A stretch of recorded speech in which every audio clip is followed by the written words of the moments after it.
कृष्ण राधे राधे दोस्तों, स्वागत है आपका अपने चैनल पर। आज हम लेकर आए हैं आपके लिए काशी विश्वनाथ की पौराणिक कथा, जो अकाल मृत्यु को भी टालने वाली ये कथा है। तो काशी विश्वनाथ ज्योतिर्लिंग की कथा। तो प्रेम से बोलो उमापति शंकर महादेव की जय हो। आज की इस कथा में अब तक की सबसे महत्वपूर्ण ये कथा है, क्योंकि इस कथा को सुनने मात्र से ही अकाल मृत्यु भी टल जाती है। अकाल मृत्यु आपको छू भी नहीं सकती। बाबा विश्वनाथ की कथा के साथ ही हम एक ऐसे भोलेनाथ की चमत्कारी कथा सुनाने जा रहे हैं, जिसे सुनकर आपका रोम रोम शिव में हो जाएगा। महादेव के इस अमृत रूपी कथा का श्रवण कीजिए और भोलेनाथ सहित माता पार्वती एवं भगवान गणेश की भी कृपा प्राप्त कीजिए तथा पाप मुक्त होइए। भगवान शिव की कथा, उनके गुणगान और उनकी महिमा को सुनने, कहने और हुंकारा भरने वालों पर महादेव अति प्रसन्न होते हैं। जो फल आप तीर्थ यात्रा करके अर्जित करते हैं, वह फल इस कथा का श्रवण करने से भी प्राप्त हो जाता है। तो इस पावन कथा के सागर में डुबकी लगाते हुए हम अपने तन मन को पवित्र करते हैं। आप सभी भक्तगणों से निवेदन है कि यदि आपने हमारे चैनल को अभी तक सब्सक्राइब नहीं किया है तो प्लीज चैनल को सब्सक्राइब कीजिए, वीडियो को लाइक कीजिए, शेयर कीजिए। तो प्रेम से बोलो उमापति शंकर महादेव की जय हो। भगवान शिव और माता पार्वती विवाह के बाद कैलाश पर्वत पर रहने लगे थे। एक दिन माता पार्वती ने कहा, हे प्राणनाथ, सभी देवी देवताओं के अपने घर हैं, उस तरह हमारा घर क्यों नहीं है? रावण ने तो लंका को ले लिया, इसलिए हमें दूसरी जगह के बारे में जानना क्या सोचना चाहिए। शिव जी को काशी नगरी बहुत पसंद आई। निश नामक शिव भक्त ने भगवान शिव के लिए अच्छी जगह के रूप में काशी को चयनित कर दिया। ऐसा करने से काशी के राजा बहुत दुखी हुए। राजा ने ब्रह्मा जी की तपस्या की और उन्हें प्रसन्न करके अपनी समस्या बताई। राजा ने कहा, देवता देवलोक में रहते हैं, पृथ्वी तो मनुष्यों के लिए है। ब्रह्मा जी के कहने पर शिव जी काशी छोड़कर मंदराचल पर्वत पर चले गए, लेकिन काशी नगरी के लिए अपना मोह त्याग नहीं सके। तब भगवान विष्णु ने राजा को तपोवन में जाने का आदेश दिया। इसके बाद काशी महादेव जी की स्थायी निवास स्थान बन गई और यहाँ आकर भगवान शिव काशी विश्वनाथ ज्योतिर्लिंग के रूप में स्थापित हो गए। तभी से इन्हें काशी विश्वनाथ कहा जाने लगा। यही है काशी विश्वनाथ की महिमा, काशी विश्वनाथ और उनके भक्त की कहानी, जिसे सुनकर हमारा तन मन भक्ति में हो जाएगा।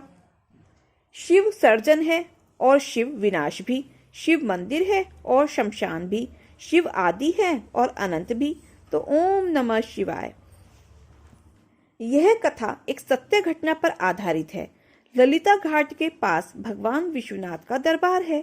एक पंडित जी, जिनके कोई संतान नहीं थी, सुबह सुबह भोर में सूर्य की किरणें फूटते ही गंगा जी के घाट पर पहुंच जाते।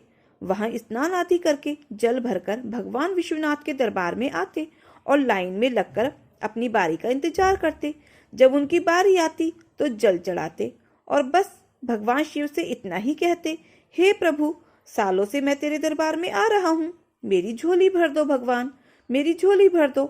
मैं गरीब निर्धन ब्राह्मण हूँ, झोपड़ी में रहता हूँ, रूखा सूखा खाकर गुजारा करता हूँ, लेकिन मेरे घर में कोई संतान नहीं है। एक संतान का सुख दे दो भगवान, एक संतान का सुख दे दो। पंडित रहा उपवासी, काशी का निवासी, तप कर रहा था भारी, मन में थी एक उदासी। सुनी मेरी पुकार, बिन संतान के उधार, भंडार भर दो मेरा, आके भोले भंडारी। जब रोज रोज पंडित जी दरबार में जाकर बोलते हैं, हे प्रभु संतान नहीं है, हे प्रभु संतान नहीं है, संतान दे दो भगवान। भगवान शंकर अब शंका में पड़ गए, मैं इस भक्त का क्या करूं? रुपया पैसा धन दौलत मांगता तो मैं दे भी देता, लेकिन संतान कहाँ से दे दूं? इसके भाग्य में तो संतान का सुख ही नहीं है। अब मैं क्या करूं, क्योंकि तकदीर लिखने वाले तो ब्रह्मा जी हैं। माँ गौरी हर समय यही कहती, प्रभु यह पंडित आपका इतना बड़ा भक्त है, रोज सबसे पहले मंदिर में पहुंच जाता है, हे भोलेनाथ इसकी झोली भर दो। माँ गौरी के बार बार कहने और पंडित जी की भक्ति देखकर आखिरकार भगवान शंकर को तरस आ गया। एक दिन रात में पंडित जी गहरी नींद में सोए हुए थे। पंडित जी ने सपना देखा कि वह सुबह सुबह जल भरने के लिए गंगा जी के घाट पर जा रहे हैं और वहां भगवान शंकर ने उन्हें दर्शन दे दिए हैं। भगवान शंकर ने पंडित जी से पूछा, बोलो पंडित क्या चाहिए? पंडित बोले, प्रभु आपको तो सब कुछ पता है, आप अंतर्यामी हैं, आप तो जानते हैं कि मुझे क्या चाहिए। भगवान शंकर बोले, पंडित जब तक बच्चा रोता नहीं तब तक माँ उसे दूध नहीं पिलाती है। भगवान के सामने जब तक भक्त मांगता नहीं, झोली नहीं फैलाता, तब तक भगवान देता नहीं है। पंडित बोले, प्रभु मुझे संतान नहीं है, एक संतान का सुख दे दीजिए। हम और हमारी पंडिताइन जो भी रूखा सूखा मिल जाता है उससे काम चला लेते हैं, लेकिन संतान नहीं है। संतान के प्यार के लिए हम तरस रहे हैं। भगवान शंकर ने पासा फेंका और पूछा, अच्छा यह बताओ कि कम उम्र वाला चाहिए या ज्यादा उम्र वाला। तब पंडित जी सोचने लगे, यह क्या चक्कर है। पंडित जी बोले, प्रभु यह क्या चक्कर है, कम उम्र वाला और ज्यादा उम्र वाला। भगवान शंकर बोले कि जिस बच्चे की उम्र कम है वह विद्वान होगा, और जिस बच्चे की उम्र ज्यादा है वह आगे चलकर चोर और डाकू बनेगा। जल्दी बताओ, कम उम्र वाला चाहिए या ज्यादा उम्र वाला। अब पंडित था हिंदुस्तान का वासी, और हिंदुस्तान में पत्नी से पूछे बिना पति कोई काम करता ही नहीं है। तब पंडित जी ने प्रभु से कहा, प्रभु आप यहीं खड़े रहिए, मैं घर जाकर अपनी पत्नी से पूछकर आता हूँ। दौड़ते हुए पंडिताइन के पास पहुंच गए पंडित जी अब, और बोले, पंडिताइन प्रभु ने घाट पर हमें दर्शन दिए हैं, वे पूछ रहे हैं कि कम उम्र वाला बच्चा चाहिए या ज्यादा उम्र वाला। पंडिताइन भी यह सुनकर घबरा गई। पंडिताइन ने पूछा, कम और ज्यादा का क्या चक्कर है। पंडित जी ने कहा, पंडिताइन भगवान शिव ने कहा है कि कम उम्र वाला बच्चा ज्यादा विद्वान होगा और ज्यादा उम्र वाला बच्चा डाकू और चोर बनेगा। तुम जल्दी से बताओ कि हमें कौन सा बच्चा मांगना चाहिए। पंडिताइन ने कहा, देखिए हमें कम उम्र वाला बच्चा ही चाहिए, हम कम उम्र से ही काम चला लेंगे। जाकर शिवजी से कह दीजिए कि वह हमें कम उम्र वाला बच्चा ही दे दे। तब वह दौड़ा दौड़ा घाट पर पहुंचा और बोला, प्रभु कम वाला बच्चा ही हमें दे दो, हम कम से कम काम ही चला लेंगे, क्योंकि ज्यादा वाला तो चोर और डाकू है। शंका में पड़े शिवजी हंसकर बोले, जा तेरे घर एक बालक का जन्म होगा, लेकिन जैसे ही वह 5 वर्ष का होगा वह मर जाएगा। अब सोचिए, अगर किसी माँ बाप को मालूम हो कि उनका बच्चा जैसे ही 5 वर्ष का होगा वह मर जाएगा तो उनका क्या हाल होगा। लेकिन फिर भी किसी तरीके से जीवन को आगे बढ़ाना शुरू कर दिया। पंडित जी के घर में एक बच्चे ने जन्म लिया। पंडित को अपने सपने की बात याद आई कि जब इस बच्चे ने जन्म लिया है तो 5 साल बाद मरेगा भी। अब जैसे जैसे लड़का बड़ा हो रहा था, पंडित और पंडिताइन देख देख कर रात दिन भर रोते रहते थे। मन में एक खटका बढ़ने लगा था। जब 4 वर्ष बीते, पंडित का दिल धड़कने लगा। 4 साल हो गए, 1 साल बचा है। लड़का हंसता खेलता गलियों में घूमे तो पंडित और पंडिताइन एक तरफ खुश हो जाते कि हाय रे मेरा सुंदर सा लाल आज पाठशाला जाने लगा है, आज तो कुछ सीख कर आया है। लेकिन हाय रे दुर्भाग्य, न जाने किस घड़ी में भगवान शिव ने हमारे पुत्र को 5 वर्ष दिए थे। 5 साल के उपरांत यह हमें छोड़कर चला जाएगा। 4 साल 11 महीने और 29 दिन हो गए। अब लड़के के मरने में 1 दिन बाकी रह गया। जब लड़का सोया तो पंडित और पंडिताइन उसके सिरहाने जाकर बैठ गए और रोने लगे। रात्रि का पहला पहर चल रहा था, यानी रात्रि के 1 बजे थे। वे विलाप करने लगे कि जैसे ही सूर्य की पहली किरण पड़ेगी हमारा लाल, हमारा बच्चा मर जाएगा, क्योंकि इसकी जिंदगी के 5 साल पूरे हो गए हैं। जहाँ इस बच्चे का जन्मदिन मनाना था वहीं इस बच्चे के मरण दिन मनाना होगा। लेकिन यह तो विधाता ने लेख लिख दिया है, इसे बदला नहीं जा सकता। लेकिन पंडित ने हार नहीं मानी। अपने बच्चे की जान बचाने के लिए पंडित ने अपने बच्चे को रात्रि के तीसरे पहर में उठाया। कहते हैं कि पहले के जमाने में साधु संत रोशनी की पहली किरण जमीन पर पड़ने से पहले स्नान करके पूजा में बैठ जाया करते थे। पंडित ने रात्रि के तीसरे पहर में अपने बच्चे को जगाया। काशी विश्वनाथ के मंदिर में फाटक बंद थे। मंदिर के बाहर से ही दर्शन कराया और गंगा जी के पावन तट पर ले जाकर बैठा दिया। अपने बच्चे से बोला, बेटा जो कोई साधु संत इधर से स्नान करने के लिए आए तो उसका पांव छू लेना। अब क्या था, साधु संत धीरे धीरे आते गए। बच्चा सबके पांव छूता गया। सभी उस बच्चे को आशीर्वाद देते और चले जाते। अचानक पंडित ने देखा कि दूर से सप्तऋषि चले आ रहे हैं। सप्तऋषियों में बड़ी ही ताकत हुआ करती थी। तपस्या कर करके काफी शक्तियों को अर्जित कर लिया करते थे। वे सप्तऋषि भूत भविष्य वर्तमान देख सकते थे। वरदान देते थे तो वरदान पूरा भी हो जाता था। सप्तऋषियों को आता देखकर पंडित एक पेड़ के पीछे छुप गया और अपने बच्चे को इशारा किया। जब सप्तऋषि आए, बच्चा उठा और उनके चरणों को छू लिया। सप्तऋषि ने देखा और कहा, आयुष्मान भव, तुम्हारी उम्र लंबी हो। पेड़ के पीछे से पंडित बाहर निकला और हंसते हुए सप्तऋषियों से कहा, महाराज, आपने पहचाना, यह वही बच्चा है जिसकी उम्र 5 वर्ष थी और आज यह मरने वाला था। आपने इसे आशीर्वाद देकर इसकी उम्र लंबी कर दी। आपका वरदान कभी खाली नहीं जाता है। सप्तऋषियों ने सोचा कि हम तो वरदान दे चुके हैं, अगर हमारा दिया हुआ वरदान पूरा नहीं हुआ तो दुनिया में हमें मानने वाला कोई नहीं होगा। लोग कहेंगे कि सप्तऋषि वरदान तो देते हैं लेकिन पूरा नहीं होता। लेकिन हम इस बच्चे को लेकर कहाँ जाएं और क्या करें? सप्तऋषियों ने पंडित से कहा, हे पंडित जी, तुम्हारा बच्चा आज सुबह मरने वाला है, तो कुछ समय के लिए इस बच्चे को हमें दे दो।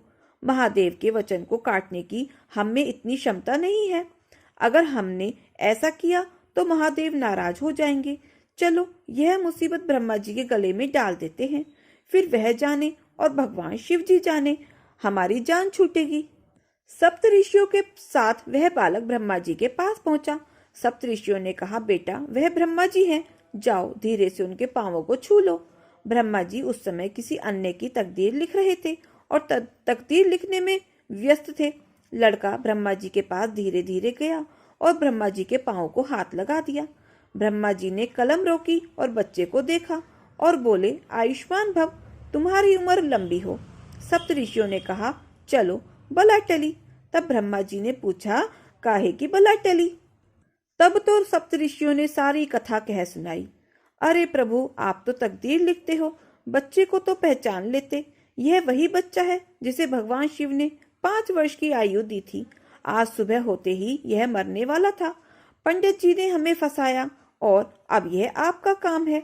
हम तो चलते हैं, प्रणाम। यह सुनकर ब्रह्मा जी घबरा गए।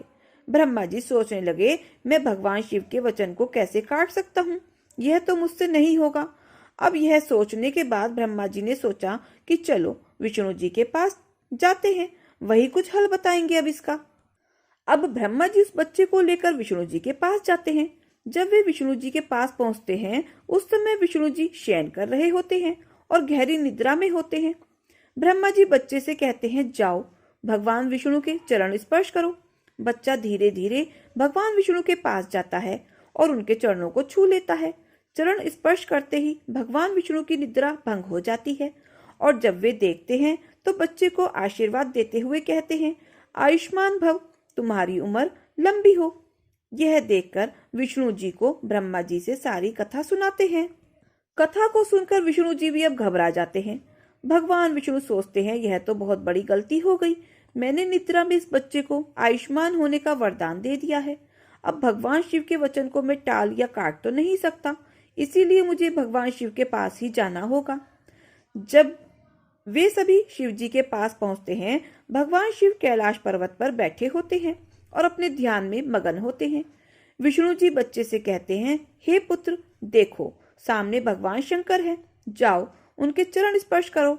बच्चा भगवान शिव जी के पास जाकर उनके चरणों को छू लेता है और उन्हें प्रणाम करता है। इतने में ही भगवान शिव की आंखें खुल जाती हैं और वे बच्चे को देखते हुए आशीर्वाद देते हुए कहते हैं, आयुष्मान भव, तुम्हारी आयु लंबी हो। भगवान विष्णु ने भगवान शिव से कहा, हे भोलेनाथ, आपने इस बच्चे को 5 वर्ष की आयु दी थी। आपने ध्यान दिए बिना इसे आशीर्वाद दे दिया है। अब आपके आशीर्वाद से इसकी आयु बढ़ गई है। भगवान शिव ने कहा, हे सप्तऋषियों, इस बच्चे को मेरे मंदिर काशी विश्वनाथ में ले जाओ और वहां इसे शिवलिंग पर बेलपत्र चढ़ाने को दे दो। जब बच्चा मंदिर में जाकर बेलपत्र चढ़ाता है, तभी सुबह की पहली किरण धरती पर पड़ती है और यमराज उसके प्राण हरने के लिए आ जाते हैं। यमराज को देखकर बच्चा डर जाता है और अपने दोनों हाथों से शिवलिंग को जोर से पकड़ लेता है। यमराज बोले, चलो बेटा, तुम्हारा समय आ गया है। बच्चा बोला, मैं तो चलूंगा, लेकिन भगवान शिव भी मेरे साथ चलेंगे। तभी भगवान शंकर वहां प्रकट होते हैं और यमराज से कहते हैं, हे यमराज, इस बच्चे का समय अभी पूरा नहीं हुआ है। शिव जी बोले, हे यमराज, पृथ्वी के लेख के अनुसार ब्रह्मा जी के लेख के हिसाब से शिव का एक दिन करोड़ों वर्षों के बराबर होता है। तो अब जोड़कर देखो 5 वर्ष की आयु में इस बच्चे की वास्तविक आयु कितनी हुई। यमराज जी के पास इतना समय नहीं था कि वे गणना करते और अपने भैंसे को घुमाकर वहां से चले गए। संगम नगरी प्रयागराज में जाकर अकबर का एक किला है जिसके अंदर अक्षय वृक्ष है। उसी अक्षय वृक्ष के पीपल के पत्ते पर भगवान शिव ने इस बच्चे को दर्शन दिए थे।